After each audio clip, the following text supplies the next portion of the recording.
Welcome student, स्वागत है आप सभी का साउथ सिटी पीसीएमबी के चैनल में। और अब आज हम लोग पढ़ेंगे ईथर्स वर्सेस ईस्टर्स, यानी ईथर्स की नेमिंग कैसे करते हैं और ईस्टर्स की नेमिंग कैसे करते हैं। थोड़ा कंफ्यूजन रहती है बच्चों को ईथर ईस्टर में, बट इट्स वेरी सिंपल, बहुत ही आसान है। आओ देखते हैं कैसे। सबसे पहले हम लोग बात करते हैं ईथर, ठीक है, रोर, गुर्राना, ठीक है। तो जहां पे ओ होता है और ओ के दोनों साइड में अल्किल ग्रुप्स होते हैं, they are said to be ethers. Ester CO group, कू, ठीक है, that is known as ester. उसके दोनों साइड में आर रहते हैं, तो R CO R is known as ester. और देखते हैं इसको, आसानी से पढ़ते हैं। This is the functional group of ether. तो यानी अगर हम बात करते हैं फंक्शनल ग्रुप की, तो जो मेजर फंक्शनल ग्रुप जिसको ईथर कहते हैं वो ये ओ है, और ईस्टर के लिए होता है सी ओ ओ, या हम कह सकते हैं सी ओ ओ, ठीक है। ये है ईथर और ये है ईस्टर, ठीक है। और देखते हैं कि जब ये अल्किल ग्रुप के साथ में अटैच होता है तो कैसा होता है, ठीक है। तो हम क्या कहते हैं, आर ओ आर, ऐसे हो सकता है, या फिर हो सकता है R O R prime, this is not dash, this is prime, ठीक। Here we can see that both the alkyl groups are same. यहाँ पे दोनों alkyl group सेम है, but here the one alkyl group is different from the other. एक alkyl group दूसरे से differ कर रहा है, इसीलिए यहाँ पर हमने क्या कहा, ROR प्राइम, ठीक। This type of ether is known as symmetrical ether. इसे हम लोग symmetrical ether बोलते हैं। This is known as unsymmetrical ether. This is unsymmetrical ether. यानी सिमेट्री एक में है, एक में सिमेट्री नहीं है, एक में दोनों साइड के अल्किल ग्रुप सेम है और एक में दोनों साइड के अल्किल ग्रुप सेम नहीं है, ठीक है। एग्जांपल के साथ चलते हैं। Let us take CH3OCH3 and here we are taking CH3OC2H5, ठीक। ये देख रहे हैं, यहां पर जो इसकी नेमिंग होती है, जनरल नेमिंग, उस जनरल नेमिंग में हम लोग लिखते हैं एल्कोक्सी अल्केन। क्या लिखते हैं, alkoxy alkane is the IUPAC naming for the general ether, ठीक है, एल्कोक्सी अल्केन। तो ऐसे में बात आती है किसको हम एल्कोक्सी मानेंगे, किसको अल्केन मानेंगे, और कैसे एल्कोक्सी मानेंगे, कैसे अल्केन मानेंगे, ठीक है। वेरी सिंपल, बहुत ध्यान से देखते रहिएगा, बिल्कुल अभी आप एकदम रट के समझ के जाएंगे, ठीक है। तो यहां पर क्या है, both the alkyl groups are same, दोनों अल्किल ग्रुप क्या है, बिल्कुल सेम है। But this is also containing one carbon, this is also containing one carbon, दोनों में एक ही एक कार्बन तो है, ठीक। तो हमें क्या करना है, एक ऑक्सीजन एल्किल ग्रुप के साथ में आएगा और वो एल्कोक्सी बनेगा, और जो दूसरा एल्किल ग्रुप रहेगा वो अल्केन कहलाएगा। तो बात आती है किसको सर हम किस एल्किल ग्रुप को ऑक्सीजन के साथ लेकर एल्कोक्सी मानेंगे और किसे अल्केन मानेंगे। तो दोनों साइड में जिस तरफ कार्बन ज्यादा होगा उसे हम लोग अल्केन मानेंगे, और जिस तरफ कार्बन कम होगा उसे हम लोग एल्कोक्सी मानेंगे। But here the situation is different, यहां पर दोनों तरफ बराबर बराबर कार्बन है, तो इट्स योर चॉइस, ये आपकी चॉइस है कि आप किसको ले रहे हैं। तो हमने क्या किया, हमने इसको मान लिया methoxy, methyl plus oxygen is known as methoxy, and this is known as methane, methoxy methane. एक दूसरा एग्जांपल देखते हैं, CH3OC2H5 यहां पर भी है, और एक हम और भी लिखते हैं CH3O CH2 CH2 CH2 CH3, ठीक है, ये लिखते हैं। पहले इसको देखते हैं, यहां पर हम देख पा रहे हैं कि यहां पर नंबर ऑफ कार्बन 2 है और इधर नंबर ऑफ कार्बन कितने हैं, 1 है। तो जिस तरफ ज्यादा कार्बन एटम्स हैं, ठीक है, उसको हम लोग अल्केन मानेंगे, और जिस तरफ कम है वो ऑक्सीजन के साथ अटैच हो जाएगा, तो इसका नाम हो जाएगा मिथॉक्सी ईथेन। क्या हो जाएगा, methoxy ethane is the IUPAC name of this compound, ठीक। यहां पर 1 2 3 4 carbon atoms are on one side and 1 carbon atom is on one side, तो ये 1 नंबर पे ही तो मिथॉक्सी लगा हुआ है, तो इसको हम बोल सकते हैं 1 मिथॉक्सी ब्यूटेन। क्या बोल सकते हैं, 1 मिथॉक्सी ब्यूटेन। तो I think it is very clear to you, ये आपको बिल्कुल समझ में आ गया होगा। क्या समझ में आया होगा कि ईथर्स क्या होते हैं। तो ईथर, सबसे पहले अगर कोई पूछता है कि ईथर्स क्या होते हैं, तो आप कहोगे कि ईथर्स आर द, ठीक है, ethers are the dialkyl derivatives of water, ठीक है। यानी कि जो वाटर था जिसे हम लोग HOH कहते हैं, अगर हम इसके दोनों H को अल्किल ग्रुप से रिप्लेस कर देते हैं तो it will become ROR। So dialkyl derivative of water is known as ether. या अगर ये अल्कोहल होता ROH और हम इस H को रिप्लेस कर देते, ठीक है, और इसकी जगह पे R ले आते, तो भी ये अल्कोहल बन जाता। तो that means mono alkyl derivative of alcohol, चाहे हम कहें ईथर के लिए कि it is a mono alkyl derivative of alcohol, या हम इसे कहें dialkyl derivative of water, this is known as ether. और इसमें ईथर दो टाइप के होते हैं, एक होता है सिमेट्रिकल ईथर, एक होता है अनसिमेट्रिकल ईथर। सिमेट्रिकल ईथर में ऑक्सीजन के दोनों साइड में जो अल्किल ग्रुप होते हैं वो सेम होते हैं, whether it may be methyl, ethyl, propyl, butyl, anyone, but both में रिमेन सेम। लेकिन अगर अनसिमेट्रिकल ईथर है तो एक तरफ जो कार्बन एटम है वो कम होंगे, एक तरफ कार्बन एटम जो होंगे वो ज्यादा होंगे। That means there might be difference, उनके बीच में डिफरेंस रहेगा, not might but must be difference between the two carbon atoms on either side of the oxygen atom. ठीक है, तो इस तरीके से एग्जांपल भी देख रहे हैं, CH3 OCH3 this is known as methoxymethane, और एक तरफ क्या है अनसिमेट्रिकल में CH3 और C2H5 है, इट इज नोन एज मिथॉक्सीथेन, और इसको देखा हम लोगों ने 1-मिथॉक्सीब्यूटेन। एक एग्जांपल और देखते हैं, इधर भी कार्बन है C2H5 और इधर भी क्या है C2H5। Now this will be known as ethoxyethane. क्या बोलेंगे इसे? इथॉक्सीईथेन। आइए चलते हैं एरोमेटिक कंपाउंड्स में, कि एरोमेटिक कंपाउंड में अगर ईथर लगता है तो कैसे नेमिंग होती है।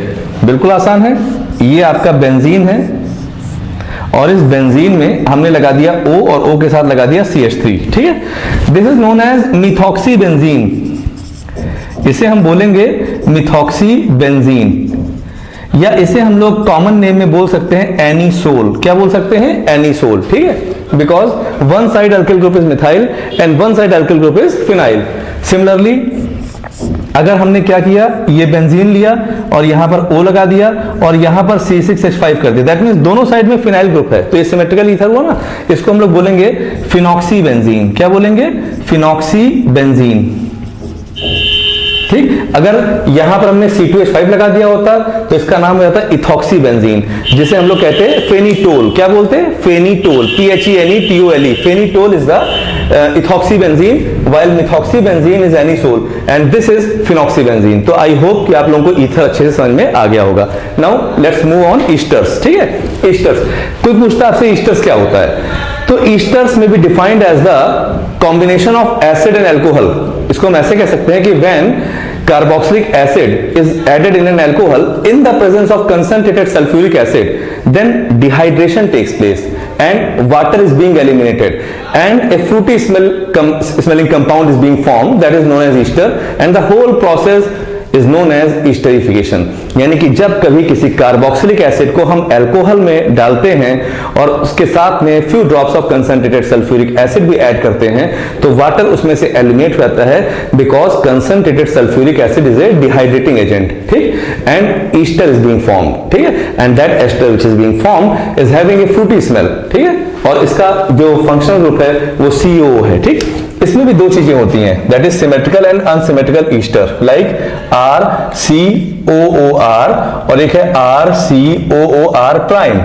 That means both the alkyl group में बी सेम और इट विल रिमेन डिफरेंट। ठीक है, तो अगर हम यहां बात करते हैं, इसको हमने क्या किया, CH3 COO CH3 लिख दिया, और इसको हमने क्या किया, CH3 COO C2H5 कर दिया। ठीक है, यानी दोनों में देख रहे हैं, एक बार फंक्शनल ग्रुप के दोनों साइड में क्या है, मिथाइल मिथाइल ग्रुप है, और एक में क्या है कि फंक्शनल ग्रुप के दोनों साइड में डिफरेंट है, एक मिथाइल और एक क्या है, इथाइल है। अब इसकी नेमिंग करनी है, इट्स वेरी सिंपल। पहले हम जानते हैं कि इसका जो जनरल IUPAC नेम होता है वो क्या होता है, तो दैट इज अल्किल अल्केनोएट। क्या होता है? Alkyl alkanoate, this is the general IUPAC name. ठीक, यहां पर क्या होता है कि जो भी कार्बन एटम डायरेक्टली ऑक्सीजन से अटैच होता है, हम देख पा रहे हैं ना, ये वाला मिथाइल ग्रुप इससे अटैच है, कार्बन से अटैच है डायरेक्टली, पर ये वाला कार्बन ऑक्सीजन से अटैच है, यहां पर ये वाला कार्बन ऑक्सीजन से अटैच है, ये वाला कार्बन डायरेक्टली कार्बन से अटैच है। तो हमें देखना होता है कि those alkyl groups which are directly attached with the oxygen atom, they are named as alkyl. उनको क्या बोलते हैं? अल्किल। और जो बचा हुआ अल्किल ग्रुप रहता है वो इस फंक्शनल ग्रुप के कार्बन को लेकर एक असेंडिंग ऑर्डर में बढ़कर अल्केनोइड बन जाता है। फॉर एग्जाम्पल देखते हैं, ये क्या है, मिथाइल, तो ये हो गया मिथाइल। ठीक, और अब ये निकल गया यहां से, अब बचा ये पूरा, तो ये मेथ के साथ में एक कार्बन और मिल गया, तो क्या बन गया, एथ। तो दिस इज मिथाइल इथेनोएट। क्या बोलेंगे? Methyl ethanoate. ठीक, इसी तरीके से इसकी नेमिंग हम लोग ट्राई कर रहे हैं। डायरेक्टली ये अल्किल ग्रुप अटैच्ड है ऑक्सीजन से, तो हम पहले लिखेंगे इथाइल, और उसके बाद जो बचा हुआ ऑक्सीजन है वो और ये कार्बन है, ये इस अल्किल ग्रुप के साथ में हो जाएगा और ये बन जाएगा ethanoate. So in this way this is methyl ethanoate and this is ethyl ethanoate. ठीक है, कैसे फॉर्मेशन होता है इनका, एस्टरीफिकेशन का जो रिएक्शन है वो बेसिकली क्या था, तो जैसे ये है आपका RCOOH, ठीक, और इधर है आपका ROH। ठीक, अब क्या होता है RCOH और ROH में से यहां से H ऐसे निकलकर इसके साथ में कंबाइन करता है और ये माइनस वाटर होता है in the presence of concentrated sulphuric acid and RCOOR is being formed along with the water. This is known as ester. ठीक है, तो एक कार्बोक्सिलिक होगा और एक क्या होगा, एल्कोहल होगा।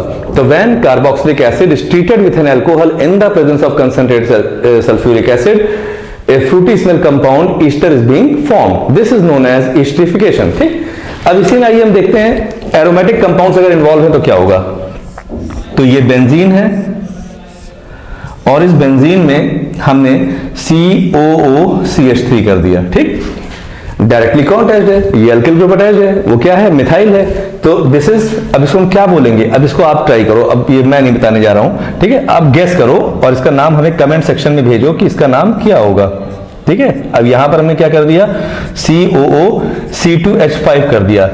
आपको बताना है कि इसका नाम क्या होगा, इसका नाम क्या होगा। ठीक है, और आपके कमेंट्स हमें बहुत ज्यादा कह सकते हो एनर्जी प्रोवाइड करते हैं। आपका लाइक, आपका शेयर, ठीक है, हमें आगे बढ़ने की हिम्मत प्रोवाइड करता है। और अगर आप लोगों का प्यार ऐसे ही बना रहा तो डेफिनेटली मैं आप लोगों को एक स्पेशल क्लास लूंगा, अब ऑनलाइन क्लास लूंगा। उस ऑनलाइन क्लास में अगर आप लोग आते हैं तो मैं आपको पूरे बोर्ड में केमिस्ट्री में 70 में 70 कैसे पाएं ये मैं आपको बताऊंगा। ठीक है, और मैं चैलेंज कर रहा हूं कि अगर आपका 70 में 70 मार्क्स से क्वेश्चन नहीं आते हैं पूरे के पूरे, तो आप इस चैनल को अनसब्सक्राइब कर देना। ठीक है, इतना मैं ज्यादा कमांड के साथ बोल रहा हूं। ऐसा क्यों, क्योंकि एवरीथिंग इज क्लियर, सब कुछ क्लियर है। जैसे मान लो चैप्टर हम ले रहे हैं सोल्यूशन, तो क्या है सोल्यूशन चैप्टर में बोर्ड एग्जाम में, भाई जनरल से रॉल्स लॉ क्वेश्चन आते हैं, उस पे वेंट हॉफ फैक्टर पे क्वेश्चन आते हैं, 200 centimetre cube of osmotic pressure of proteins पे ऑस्मोटिक प्रेशर पे न्यूमेरिकल आता है, एन एंटी फ्रीज सोल्यूशन करके क्वेश्चन आता है। ये एकदम क्लियर कॉन्सेप्ट है। और 21 साल हो गए मुझे पढ़ाते हुए। इन 21 सालों में मैंने बड़े उतार चढ़ाव देखे, बहुत सारे पेपर्स देखे, कई सारे सिलेबस में चेंजेस देखे। तो मेरे एक्सपीरियंस का फायदा उठाइए आप लोग। ठीक है, अगर आप 18 साल के हैं और 21 साल का एक्सपीरियंस आपका मिल जाता है तो आप गेस कर लीजिए 21 प्लस 18 कितना होगा, या 21 plus 16 17 whatever your age be, just add 21 year experience, क्योंकि आपको तो अभी कोई एक्सपीरियंस है ही नहीं बोर्ड एग्जाम का। ठीक है, तो ये बहुत ही सिंपल जैसे हमने देखा। अब इसमें एक आप क्वेश्चन पूछ सकते हो कि सर जैसे ये बताइए कि इसका कॉमन नेम क्या होगा। Yes, of course common name भी होगा इनका, अगर आईयूपीएसी नेम है तो कॉमन नेम होगा। तो यहां पर जब ईथर की कॉमन नेमिंग करते हैं तो यहां पर इथाइल है, यहां पर मिथाइल है।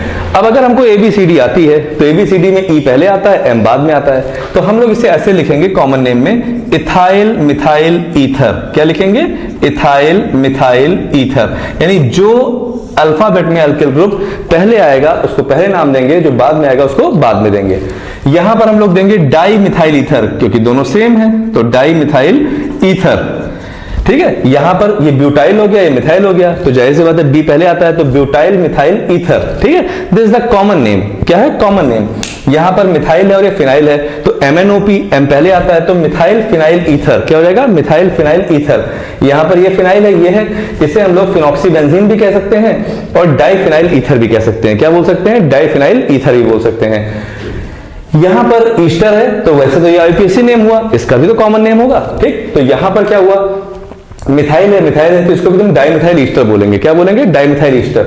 इसे क्या बोलेंगे, इथाइल मिथाइल ईस्टर, या हम इसको इथाइल एसीटेट भी बोल सकते हैं। क्या बोल सकते हैं, इथाइल एसीटेट कॉमन नेम में, इसे मिथाइल एसीटेट, क्योंकि इथेनोइक एसिड जो है वो आईयूपीएसी नेम है और एस्टिक एसिड उसका कॉमन नेम है, तो उसको भी लोग यूज करते हैं और बोलते हैं इथाइल एसीटेट और मिथाइल एसीटेट। तो कहीं पर अगर ऐसा क्वेश्चन आता है, खासतौर से फिनाइल एसीटेट पर ऐसा क्वेश्चन आता है, ठीक है, जैसे ये है, this is known as phenyl acetate. ठीक है, ऐसे क्वेश्चन आते हैं, तो उन पे थोड़ा सा आपको ध्यान देना होगा। ठीक, तो आई होप कि आप लोगों को ईथर की और ईस्टर की दोनों की नेमिंग बहुत अच्छे से समझ में आ गई होगी।